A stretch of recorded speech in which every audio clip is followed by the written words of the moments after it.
Assalamualaikum warahmatullahi ta'ala wabarakatuh. Jirtu kabajamtoota jaalatamtoota hordoftoota YouTube channel Eekiyaa bakka nageenyi badhaadha. Baga rabbiin jiraachite yoonaan isin geensin jira. Egaa anillee jira galata rabbii galanni rabbiin badin jechuudha. Anillee jira akkamisin baga nagaan jiraattane. Egaa har'a wanti dhufeef jechuudha akkuma beekamu waa'ee dhukkuba addunyaa kanarratti yeroo ammaa kana nama addunyaa kana hundaaf sodaa guddaa kan uumee jiru. Waa'ee sanarraa xiqqoo amma tokko waa dubbadhaaf jechuudha. Kunis faayidaawwan qabuudha asirratti akka hordoftanu kabajaan isin affeera jechuudha.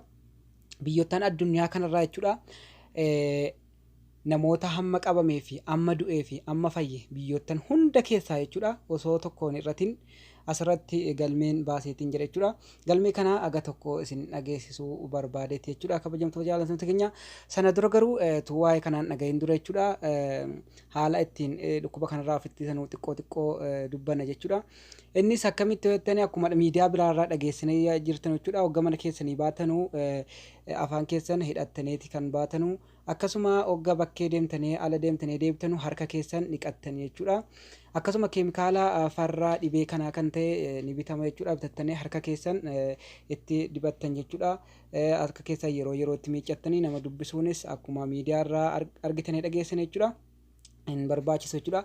Egaa asirratti amma gara kanatti wada barfannu jechuudha. Biyyootan addunyaa kanarraa jechuudha haala kanaan qopheesseetiin jira jechuudha.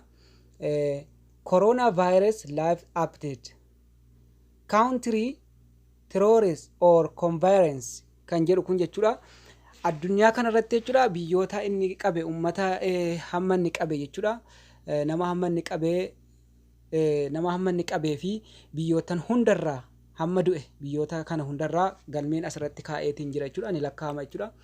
Egaa jalqaba chaayinaarraa waan jalqabeef jechuudha. Jarrinis chaayinaarraa jalqabsiisaniiru jechuudha. Jalqaba chaayinaarraa kan jalqabe jechuudha. Chaayinaarraa jechuudha nama 70 haaraan kan qabame yoo ta'u nama 81,186 walumaa galatti kan qabame. Inni ittiin aanu immoo amma fakkeenyaaf jalqaba irratti inni jalqabaa kun biyya jechuudha. Inni ittiin aanu kun nama haaraa qabame isiniif hin dubbisa. Country kan jedhu biyya. New case kan jedhu kun immoo nama haaraa qabame. Inni ittiin aanu total cases kan jedhu kun immoo waliigala jechuudha. Waliigala namoota hamma qabamane. Inni ittiin aanu arfaffaa irratti total recovered kan jedhu kun immoo nama fayye jechuudha. Total dies kan jedhu immoo nama du'e jechuudha. Inni akira irratti nama du'e jechuudha. Kanaafuu jalqaba irratti chaayinaan nama 70tu haaraan qabame nama 81,186tu guutumsaa waliigala amma chaayinaa keessatti qabame jechuudha. Nama 69,731tu immoo fayye jechuudha. Nama 3,242tu du'e jechuudha. Akkasuma Itaaliyaadha nama 3,526 haaraa kan qabame yoo ta'u jechuudha.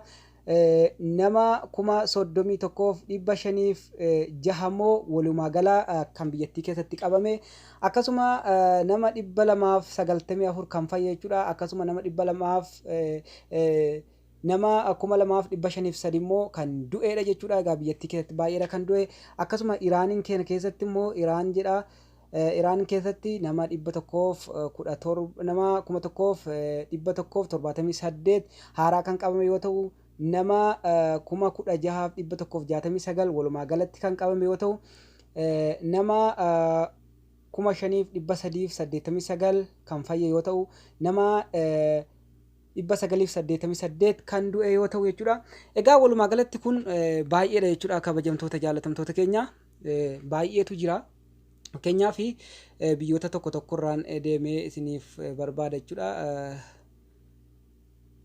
Kan United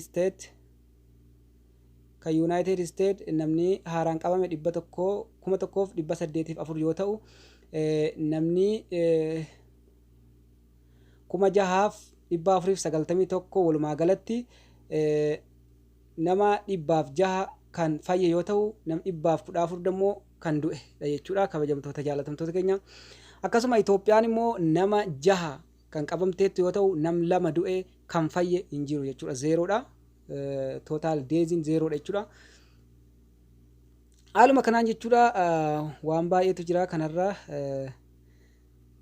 Keenyaaf Qatar Qatar namni haaraan qabame hedduu kanarratti zeeroodha.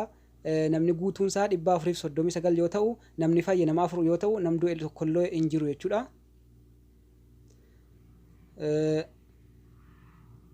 Fakkeenyaaf biyya beekamaan keessa seenee isinii dudubbisa jechuudha. Saawud Arabiyaan namni haaraa qabame zeeroo yoo ta'u, guutummaan guutuutti 133 nam jaha fayyeera jechuudha. Namni immoo du'e tokkooyyuu hin jiru jechuudha. Saawud Arabiyaa keessatti akka asirratti mul'isutti namni du'e hin jiru jechuudha.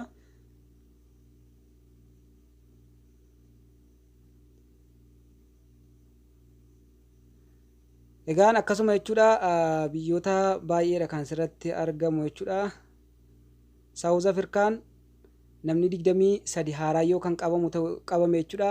Walumaa galatti nama 85 nam tokko fayyeera, namni du'e tokkolleen hin jiru jechuudha. Kana fakkaata kabajamtoota jaalatamtoota keenya hunda isinii dubbisuudhaaf yeroon waan dheerataa jiruuf haala kana jechuudha. Walumaa galatti kana fakkaata. Dhukkuba kanarraa rabbiin nu haa eegu, isinillee rabba eegu.